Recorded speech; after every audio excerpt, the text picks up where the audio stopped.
Greetings. Welcome to the Breaking Addiction podcast, where we are dissolving illusions and transcending limitations. I'm your host, Ronnie Landis, and today we have a very special guest. His name is Ben Holt, and he's a good friend of mine. And we just recently connected a number of weeks ago in person here in Austin, Texas. And you were so nice to have me on your podcast, which I'm really excited about. And I wanted to bring you onto my podcast and be the first interview under the new brand Breaking Addictions. And you and I had a good chat about this the other day, and really talking about addiction and how addiction is not just one thing, right? Addiction is it's a spectrum. And the reason I'm so passionate about this is because along that spectrum of the human experience, especially in this day and age, I don't know anybody or know of anyone who either has not or does not contend with some form of addiction. They may not think of it as an addiction or think of themselves as a quote unquote addict, but we all deal with some sort of addictions in our life, whether that be substance, that be more psychological, be behavioral, so many different things, self-sabotage, et cetera, et cetera. And this is all kind of interwoven into the holistic health and human optimization conversation as well. So with that For said, sure. first of all, welcome. And I'm so excited for what we're going to dive into today. Absolutely. Thank you so much for having me on, brother. I'm stoked. Yeah, absolutely. Okay, so where to begin? I mean, we always do like the origin story. I want to kind of move through that a little quickly. I know when hmm people ask me, like where'd you come from? What's your story? How'd you get here? After you tell it about 50 times, you want to just get into the nitty gritty. But I would actually like to know, For what sure. was your catalyst or your impetus for getting into the work that you're doing now? Absolutely. Yeah. So my journey with wellness started when I was very young, when I was about 12 years old, working out in a gym that was owned by my mom's ex-husband. So we were cool. He was kind of a father figure to me. And I was playing sports when I was young, and being the kind of like step half son, I don't know what you call that, of the gym owner. Um, it kind of required me to step it up pretty quickly in life and train with the older athletes. And so I did, and I just get my ass kicked by the athletes all the time, which eventually turned me into a good athlete, which was great. It's kind of tough at the time, but ended up making me really harness my capacity in the gym and on the field. And so I grew up playing sports in high school, and just focusing on fitness. My throughout high school, I played sports, and then I got into mixed martial arts. Fellow martial artists such as yourself um, can understand how hard you train in that sport, and the training was rigorous. It was really intense and really extreme, and I loved it. And so I did that my senior year of high school, and then into a couple of years of college. And in college, I also did a lot of Tough Mudders and Spartan races, and I was trying to break the world record for muscle ups, and basically my whole life was in the gym. I was just focused fully on fitness and just being at the pinnacle of embodiments in that way. And this was before my spiritual path really developed. I'm from a small town in Louisiana, which wasn't conducive to a genuine spiritual path. It was very hellfire and brimstone Christianity, and so transcending that was not the easiest thing to do, but it did happen. And I would say that my spiritual path really began probably my third year of college, whenever I started meditating, started seeing a girl who was into meditation and had gone and drinking ayahuasca. And so I started to kind of get this idea of what it was all about. And uh, I remember kind of a pivotal point in my journey was whenever I started working with an MLM company, and they served health and wellness products, or they sold health and wellness products. Amazing health and wellness products, by the way. Still don't work for them anymore, but their products are still kick ass. And I remember that in the multi-level marketing universe, it's got a lot to do with self-development, self-growth. There's a lot of smoke and mirrors there, but that's a really beautiful part of that industry, I would say. And so I was getting really into, watching Jim Rohn and Zig Ziglar and Bob Proctor, and learning about the secret manifestation. So doing a lot of manifestation exercises, meditations. I remember there was a certain point you could sell a certain amount of the product, and they paid for you to get a BMW. a black BMW. Is kind of typical. A lot of MLMs did this with Mercedes and BMW. But anyway, I remember putting my head down every day and just like focusing on driving that car and visualizing myself driving that car and holding the vision, holding the image. And then a few months later, I remember every day doing that. I remember finally selling enough product to get the car. So I remember going to the dealership and getting there, and the exact car that I had been visualizing was the only BMW that they had on the lot, which was fascinating. And I was really sold at that point. So fast forward several years, I had been living this really beautiful life. I had gotten this great job after college. I made a bunch of money for the first time in my life, and then I got fired from that job. Haven't had a job since. And I broke operations, and my manifestation powers were too strong for the startup. It was funny, but and I was also a little bit of a mess in the way I performed, and I didn't really know what I was doing. I was just there to close deals. But from there, I decided that I wanted to travel and I wanted that freedom of time and freedom of space because growing up and where I'm from, the highest pinnacle of success is 100 grand a year, 200, 300 grand a year. This is the highest pinnacle of success. It's financial, it's still material, it's extrinsic. And I wanted to discover something more than that. And so once I reached that pinnacle of success, I said, there's got to be something else. And so I went, ended up building online business, was able to travel around the world and experience, life in any way that I wanted. And I wasn't satisfied then either. And so this led me about down this path of chasing satisfaction. And I traveled to Colombia. I started a business there, and I was all over the world doing whatever I wanted, really, and looking for satisfaction. And I remember that I came home for a wedding, and my buddy, I ended up going to the wedding, and then I was supposed to go back to Colombia, and I ended up staying for a few extra days, not knowing why I was feeling called to stay. My buddy recommended me go do Bufo Alvarius in New York. And so I said, okay, sure. I don't know what that is, but sounds good. And I went up to New York and met John Edgar, um, and sat with the medicine and had a really powerful experience. And I thought that the pinnacle of my experience or the takeaway was, if my consciousness can go that far out and come back, then anything is possible. Cool takeaway.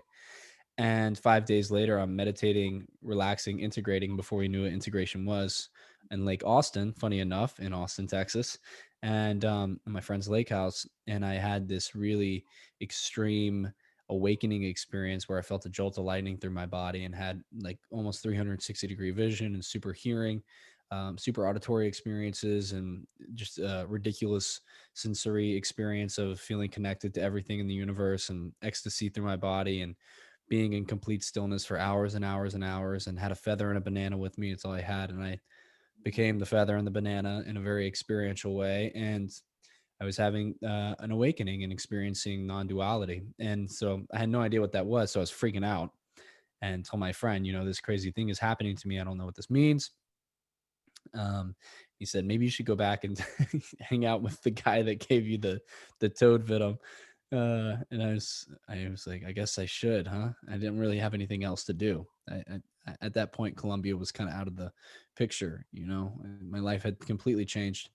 And so I started working with that medicine and I went back to New York to apprentice with this gentleman, started working with that medicine, traveling around South America, the United States, just being a prophet of love, just really giving the medicine away and preaching love literally, and being yeah, almost like a Jehovah's Witness for Great Spirit.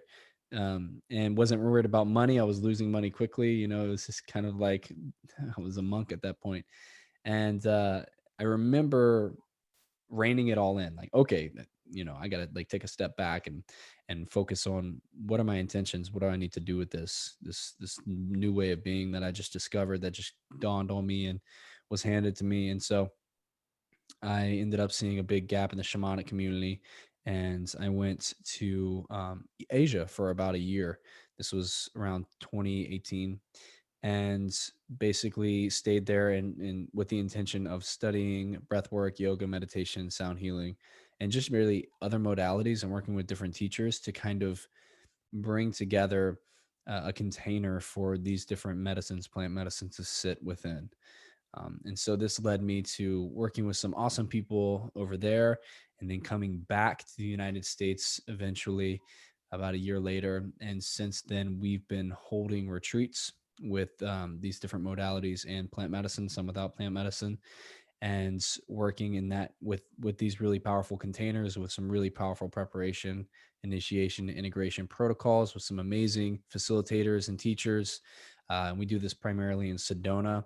And my intention with all of this now, fast forward a few years, is to really integrate um, ancient and modern modalities and techniques for creating healing spaces, to blend them together and to bridge the gap between them in order to cover all of the bases, and to work with a shamanic and modern Western model together to kind of curate this new paradigm of expansion and growth and evolution and healing.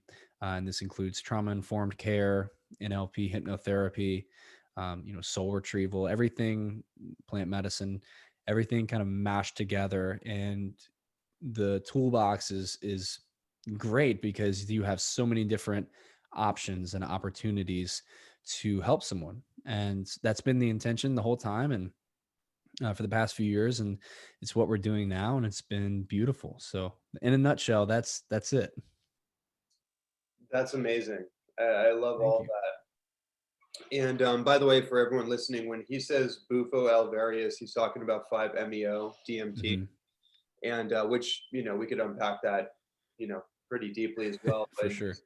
So the story, yeah, man, that's amazing. There's a lot of pieces in there that I want to expand Yeah. upon. The piece that really caught me that I wanted to talk more with you is about integration, Hmm. right?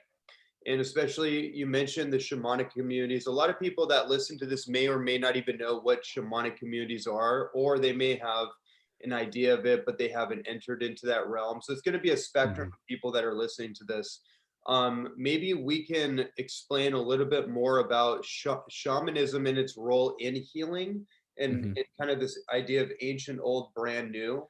Because both of us are very much on the same page of bringing together these integrative approaches of ancient indigenous wisdom, Hmm. whether that be plant medicine or that be herbalism, non-psychoactive plants and potentially psychoactive plants, Yeah. and medicines, facilitating medicine experiences, and and also modern interventions as well. So Hmm. maybe we could talk about your perspective on how do those two things meet in your body of work, the ancient, old, and brand new.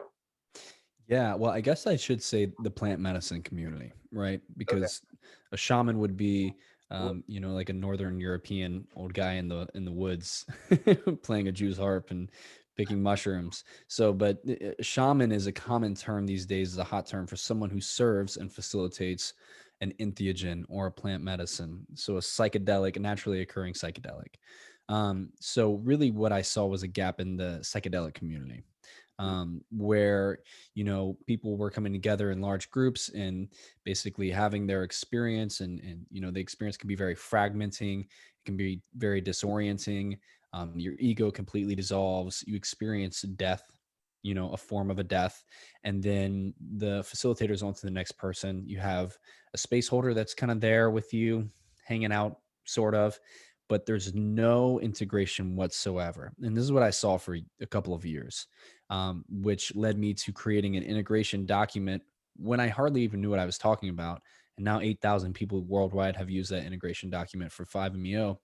And, just seeing that there was a need for something that was not there was really, really intense for me. And it was very, the risks were very high. People were very fragmented, people were very, it was serving the opposite of its purpose. So to me, that was really important. And I would say, plant medicine almost had this renaissance around 2010. Everybody was going to Peru, drinking ayahuasca. People are still doing that. And, people were just kind of thinking that they could go with their problems and their problems be solved like that and just come back and it'd be easy peasy and, rainbows and butterflies. And that was not the case. It still isn't. People would come back and have a 6 month integration process. That's the most fucked up dark night of the soul that they've ever experienced. Yeah. And that's typically what happens. And so, we were just misinformed. And, for a while there was hardly any facilitators that spoke English. So this was a rough patch for our development, but it was really necessary for us to learn from.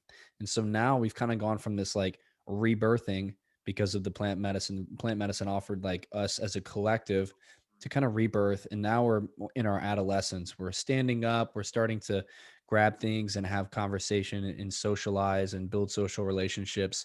I'm speaking as like we were a baby and now we're becoming toddlers in this space. And so now integration is focused on, trauma informed care is focused on, preparation is focused on, and which is really amazing. And only it happened in a few short years. And the integration of, let's say psychedelics in general and modern medicine is really prevalent these days. There's so many, the MAPS initiative, my brother, Dr. Dan Engel, just wrote Dose of Hope, which is an amazing book about MDMA assisted psychotherapy, which will be insured in the next couple of years. That's our hope anyway. And what it's looking like, they FDA approved MDMA and psilocybin as breakthrough therapy. And so psychedelics are becoming, I don't want to say clinical, but they're very efficacious. They work and it's known now. And the war on drugs can't even, not even the war on drugs can suppress that. And so, you know, you can do psychedelic, something like ketamine therapy, MDMA or psilocybin in a clinical setting, which is great. If you do it somewhere like where Kuya will do it, it'd be amazing.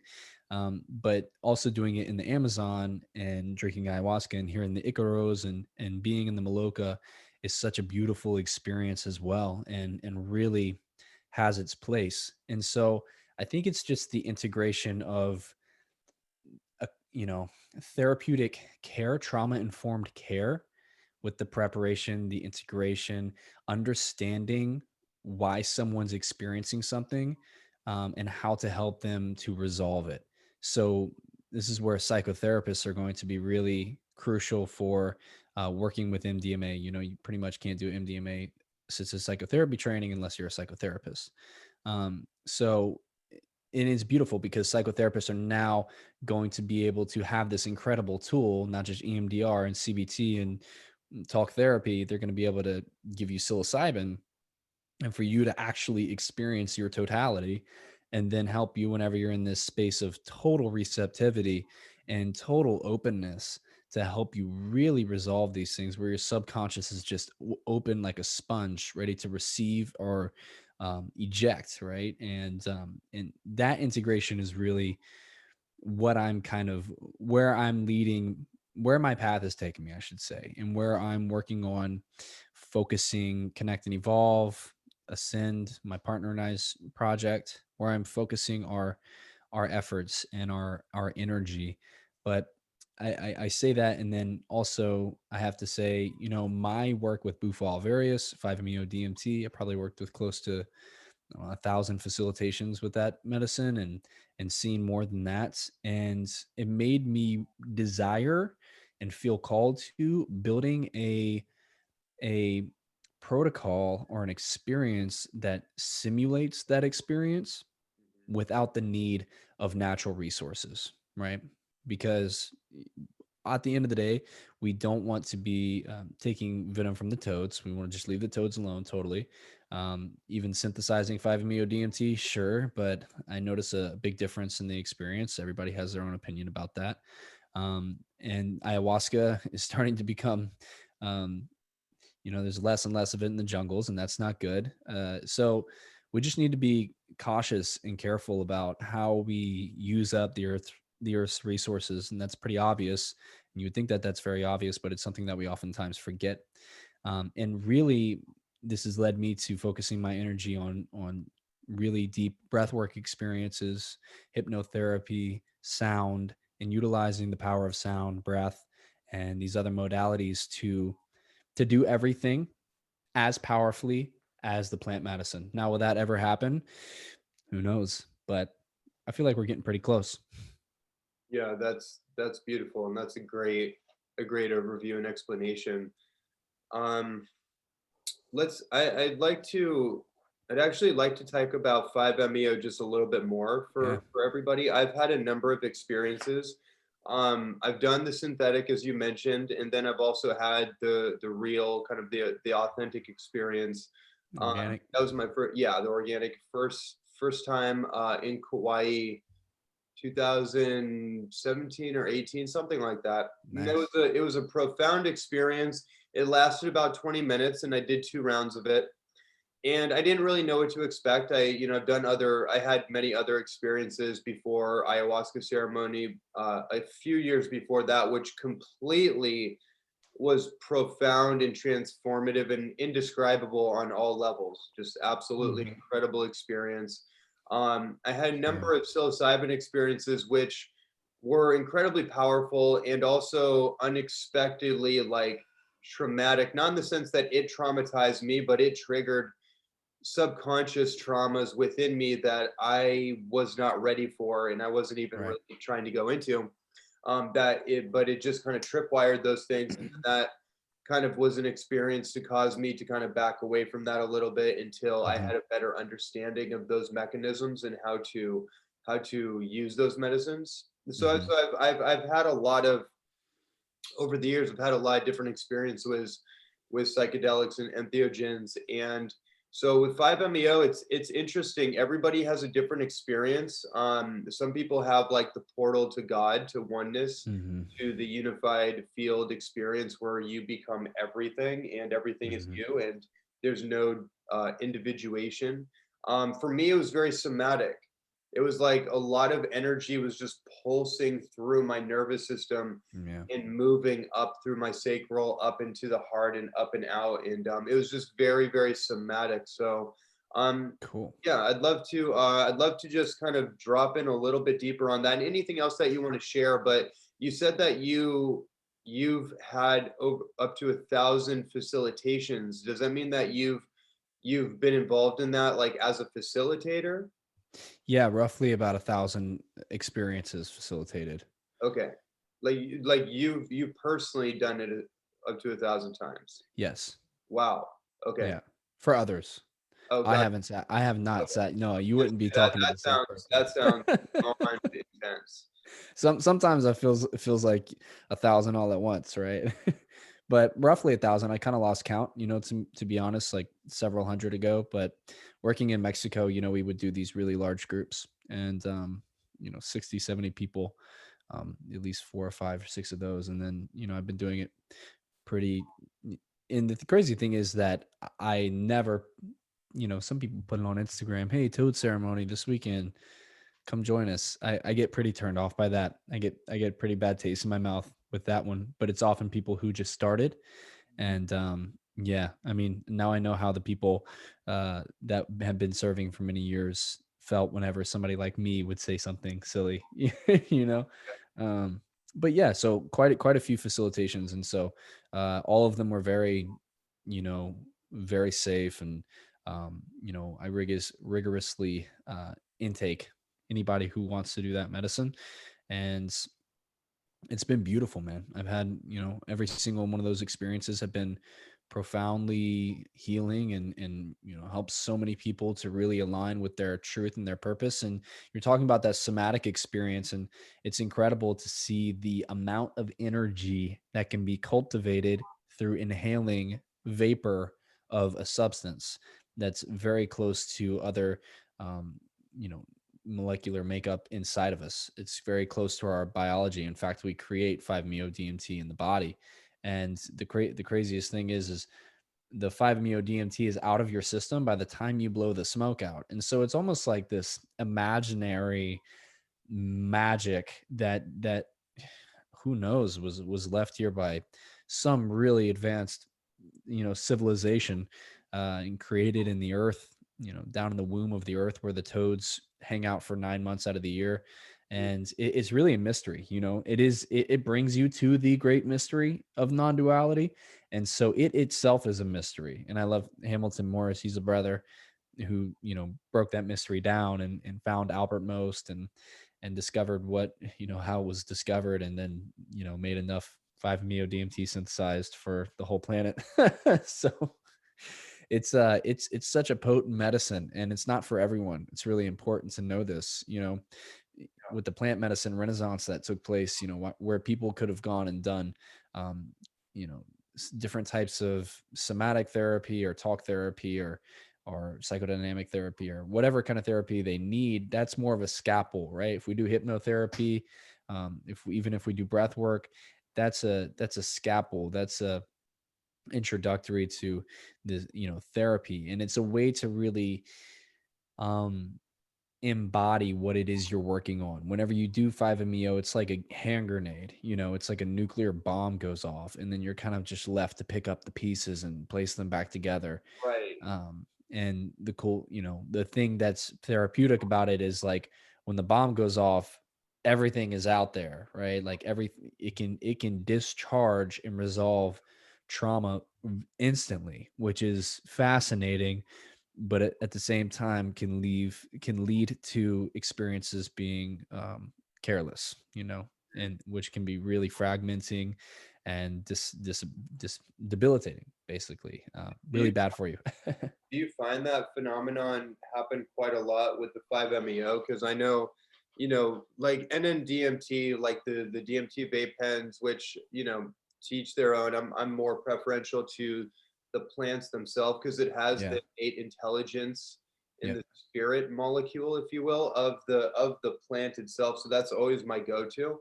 Yeah. I do really appreciate these other modalities that are maybe more accessible for more people and with the right setting and all that. It's beautiful that we have it, but so those are two different experiences fundamentally. Hmm. So I'm curious when it comes to 5-MeO, like is that a common thing where people feel fragmented or disassociated or disoriented after? And then I also want to, like, following up on that, I'd love to talk about like the integration process that you go through. Yeah. So to answer your question, yes. Some people experience love and light and bliss and joy, and you'll even see someone in their experience full gnosis going love, love, love, love, love, God, God, God, which is incredible, right? I mean, it's breathtaking to see that and to witness that. That'll change your life by itself, just to witness. But for others, it's quite hard. It's death. It's hell. It's being stuck in a hell prison for what can feel like eternity. And I've been there, and it's, it is what it sounds like. It's not fun. And so when somebody's done like mushrooms once or twice, and then they have that experience, Yeah. they're obviously going to be like, what the fuck? And, when they go back to work 2 days later or the next day in their cubicle, and their boss is yelling at them, and their nervous system is like a baby deer, it's going to be really, really hard to embody that experience. And it can leave you very vulnerable to really anything. It leaves you vulnerable to being really traumatized by just your basic everyday world, where you were suppressing any rage or tension or anxiety. You were pushing it down for years, especially in the West, and all that's out on the table. And you're like literally cracked wide open for anyone to speak anything into you, and to say anything into you, and to feel anything into you, and you feel it come into you.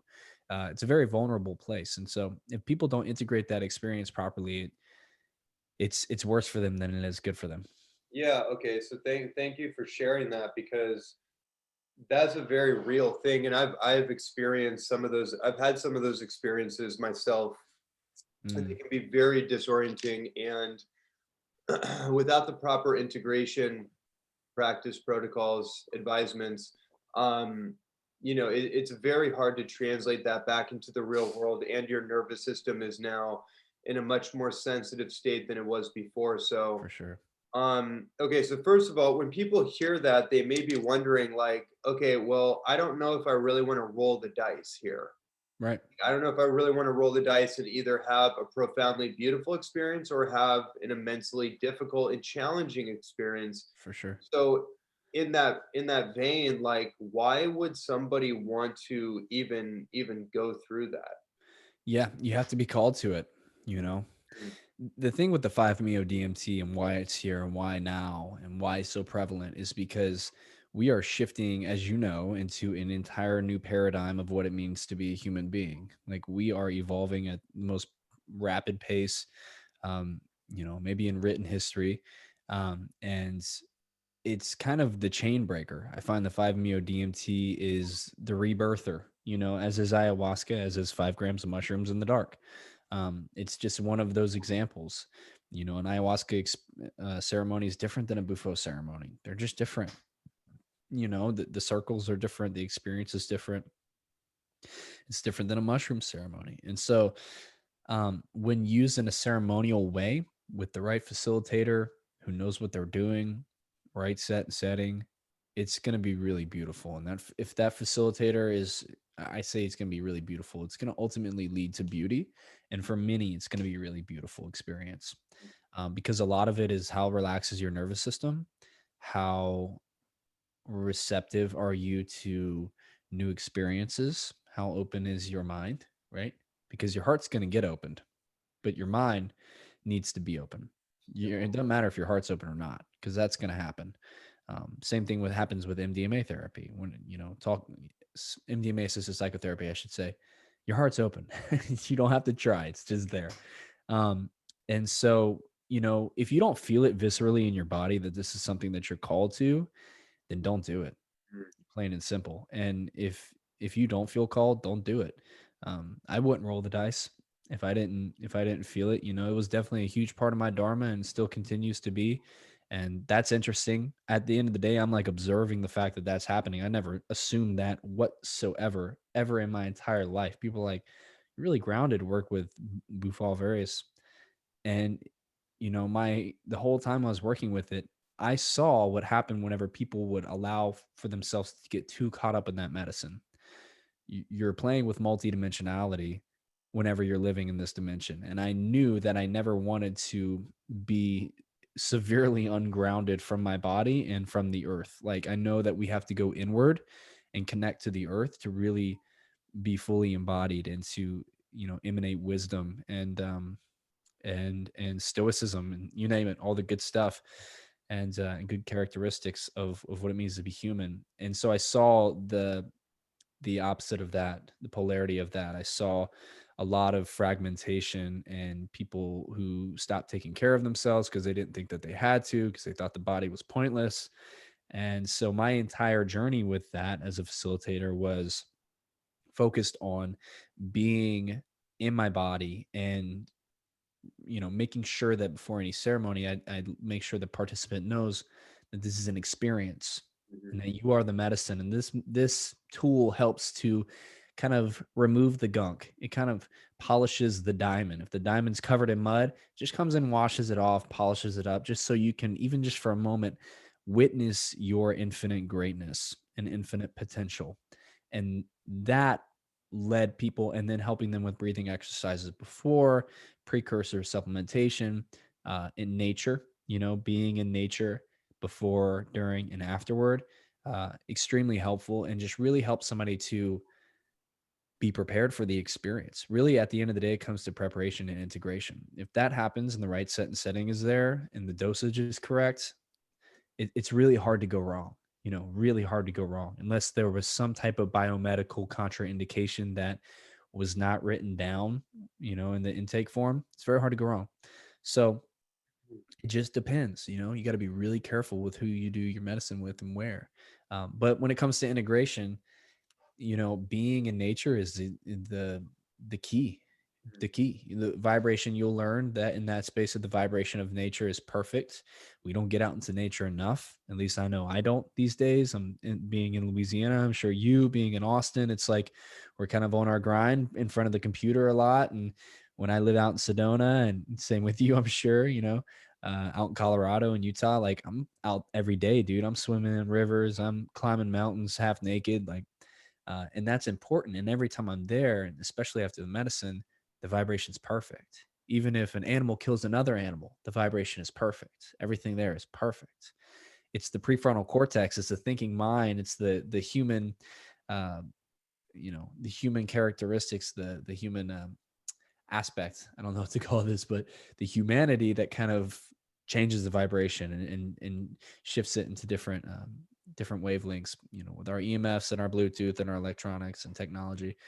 And so, taking the time to just be in nature, to journal, to relax, to hang out, to just be with yourself and to feel, and also to be in community. It's really important. Making sure you drink good water, plenty of it, eat good food, nourishing, grounding foods. You are able to connect and to commune with someone, to share your experience with someone, to bounce ideas, to integrate. I mean, that's really all it is to be supported by other human beings and supported by your environment, supported by your nutrition and your diet. Um, if you have that support, and then there's also, of course, psychotherapists. So if you wanted to work with another psychotherapist or a coach, such as you or myself, um, that definitely helps. That's just like a cherry on top. But as long as you have the community, nature, and the necessary support in all those areas, the integration process should be good. It shouldn't take too long. Where ayahuasca usually takes 6 months to integrate, 5-MeOs usually about a few weeks. Really lifetimes, but a few weeks when it comes to the kind of somatic, visceral integration. I feel like ayahuasca just kind of lingers in your body forever. But this is a little bit faster. So I would say that that's the keys for integration. And if you have all of that, you're game for a great experience. And that's why we do retreats. That's why I initially wanted to do these 5-day containers, because they just work. When you come into that container and have that experience, you're so ready for it by the time it happens, and then you're just chilling afterward. Nothing to do, nothing to cook, nothing to clean. And that's really how you should approach this experience. Give yourself the gift of being able to actually have the experience. Because honestly, without the proper preparation and integration, you're not having the experience. You're just getting a little scratch, a little taster of it. Mhm. Amazing. I love and agree with everything you said, and that was a great deep dive into that subject. We haven't really gone deep into 5-MeO in any episode in the prior podcast before, so I'm Cool. really glad that we got to go deep into that and share your wisdom on just the medicine ceremony experience. Thank you. In I the didn't last, expect to. yeah, yeah, me neither. Yeah, but it kind of just came up. I was like, here, Yep. let's go, Needed. let's go into that. Yeah. That's how it does it. For sure. So the last thing I want to get into with you is about connect and evolve. So you do a number of different like experiences that you facilitate with people, and you're Hmm. also really deeply working in the world of breath work, Hmm. guiding people through breath work experiences, musical infusions, workshops and retreats and things of this nature. So maybe you can talk to us about connect and evolve. Like, what is connect and evolve, and Hmm. kind of the story behind it a little bit, and then just share with me and my audience, like, what is it that you're offering, and what are these experiences that you share like. For sure. Absolutely.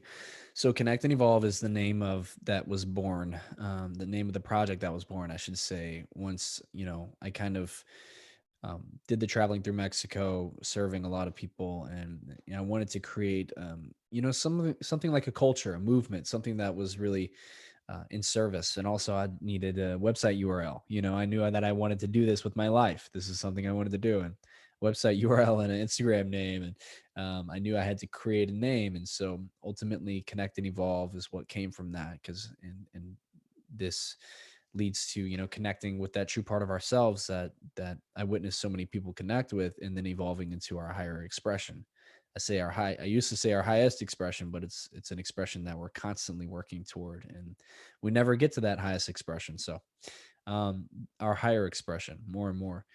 And yeah, what we're doing right now for 2022, I've been working with breath work for years and teaching it, and I've taught it all over the world. And the transformational style breath work that I teach called sonic neural breath work, and it's something that I created. And it's a combination of your transformational style, shamanic breathwork style, along with music and certain vibrational frequencies, as well as some NLP, some energy work, and meditation. It's kind of a combination of multiple things, as many of these breathwork styles are, and it takes you super deep. And this was the modality that I was like, this is what's going to replace Bufo alvarius. This is what's going to be the experience that I can do on a larger scale that's going to help people really deeply experience themselves. And it's been beautiful. And now I'm teaching through Connect and Evolve facilitator training. So I'm teaching people how to teach others this breath work. So, like soma breath, holotropic breath work, you can go and become a breath work facilitator there. You can also now become, when is this podcast going out? I got to ask. Mid-February. Mid-February. Okay. Perfect. So by this time, it will be called Awakened Breath, an Awakened Breath breathwork specialist. And so certifying people as Awakened Breath breathwork specialists through Connect and Evolve. And with that training, a lot of breathwork trainings just teach you one modality of breathwork. You probably learn about the nervous system a little bit. But through becoming a breathwork specialist means you understand the breath, you understand the nervous system, parasympathetic, sympathetic, vagal theory. You know how the body responds to breathing and how to utilize breathing to create different states in the body. And whether that's just for you, or if you're a coach or a therapist or a facilitator, you have a client come in with severe anxiety, you have 6 different breathwork modalities to share with them, or breathwork techniques to share with them to help them relax and regulate themselves. And so this is super important to me, as well as dynamic breath work, which is similar to Wim Hof. So the optimization, this is one of the best gifts that you can give your clients. Tell them to take cold showers and do dynamic breath work every day. And then sonic neural breath work, the deep dive. So we combine it all together so that people that do these trainings have a really foundational understanding of breath work and are super capable and response able whenever they're out working with people. And it's 6 weeks. I know some breathwork trainings are 6 months, and then other ones are 4 days, which I'm kind of opposed to, but it is what it is, And so my intention is to create a really sustainable practice for people who want to make health and wellness, and who felt the same thing that I felt when I'm like, I want to do this with my life, who feel that and they're tired of the 9 to 5 and they want to be in service to the world. My intention is to create a space for them to really grow into that. So we do the breathwork facilitator trainings, long story short. And of course, the retreats, they're called sacred embodiment retreats. I really deeply believe that we're at a time where we're being called to really embody. As you and I, this is kind of where I feel like you and I hit it off. The common thread was really this embodiment piece. You and I have been through, this modality, that modality, this training, that training, this practice, that practice, this diet, that diet, and it's kind of come back to like all of it together. Really focused on the individual, what's relatively good for you, what feels good to you, what practice do you enjoy, what makes you excited, what makes you feel good internally and externally. And through the retreats, we provide a space where you do yoga, qigong, meditation, breath work, all different kinds of styles, workshops, connection workshops, manifestation, forgiveness. So really it's about opening the person up to opening up the heart, getting grounded in the space, letting go of anything from the past that's no longer serving them, unplugging from the past, unplugging from the future, getting into the present, and then offering these different modalities and a sequence that allows them to say, oh, I love this. I can't wait to do this when I get home.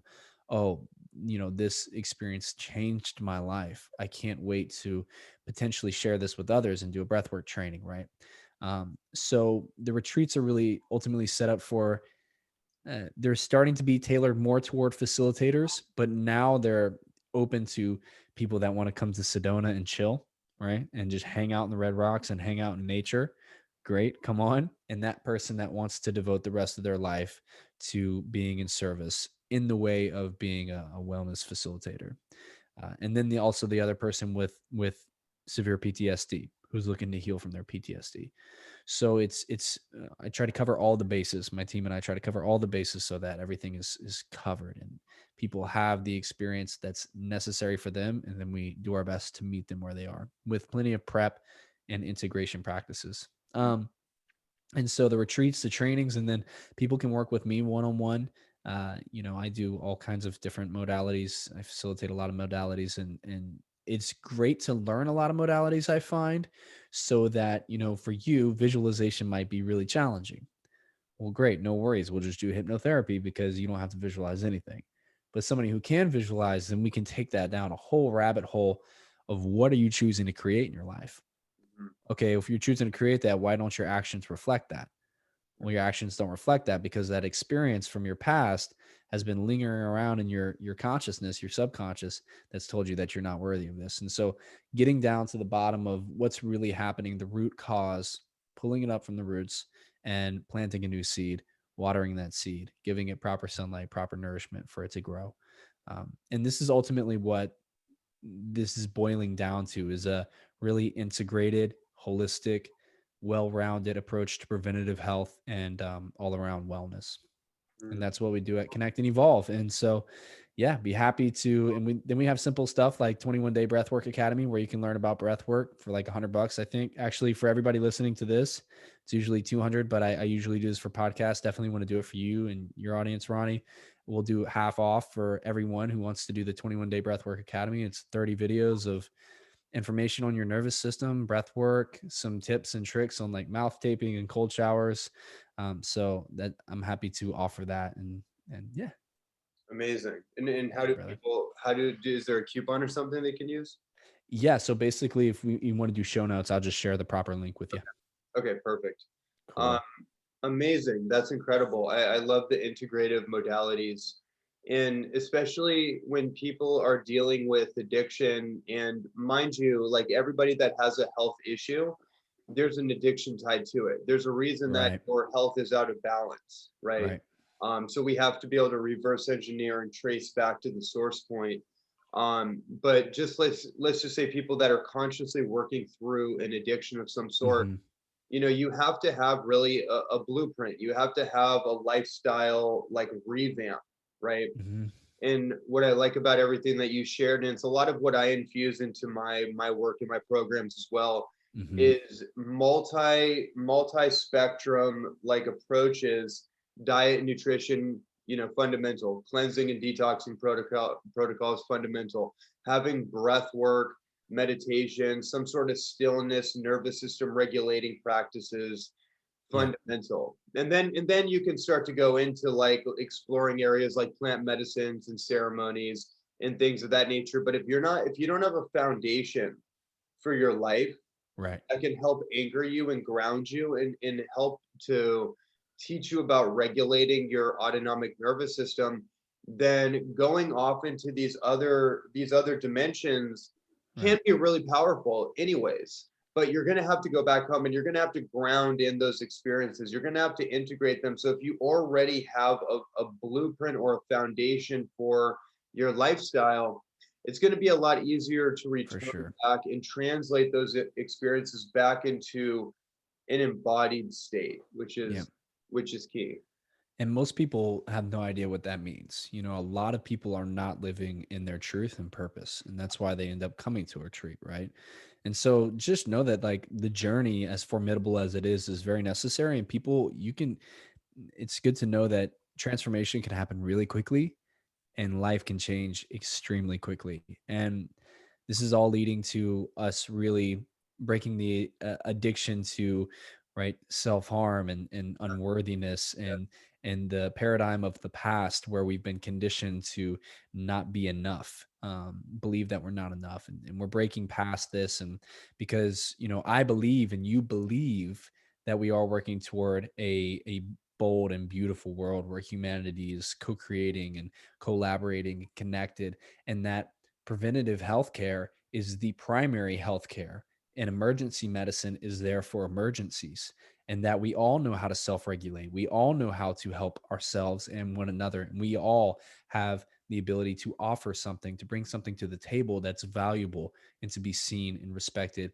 and appreciated for that. We believe in this vision, and it's important that we believe in this vision because out there extrinsically, dystopia is knocking at our door, right? It's knocking at our door and it's saying, come on, let me in, let me in. It's trying to come into your consciousness, into your heart. And if we accept that narrative, then it will. So we, as these light keepers and as humanity, as everyone listening to this podcast, we have to hold the vision of light and to hold the vision of truth and to hold the vision for the planet. And ultimately it's up to us through our imagination and through our vision we create. And this is what we try to instill at the retreats. And I know that you're instilling this through your work, brother. And so I'm just really honored to know you and to be connected with you. And I'm excited to see where all this goes. Beautiful, as am I. And that's a perfect way to tie a bow and tie on our incredible conversation.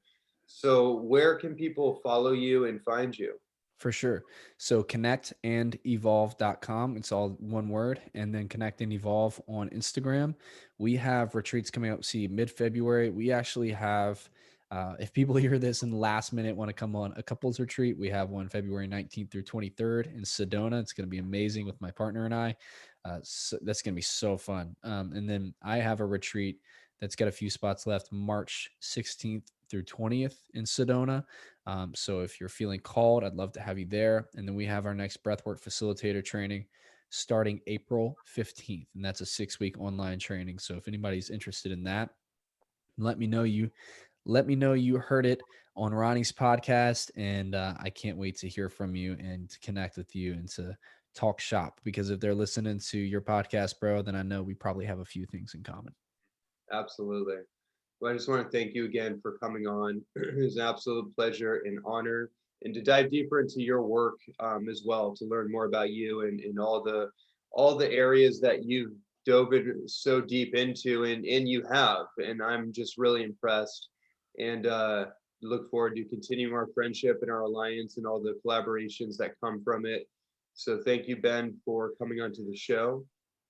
Thank you, brother. Thank you so much for having me. And thank you, everybody, for listening. Much love. Yep.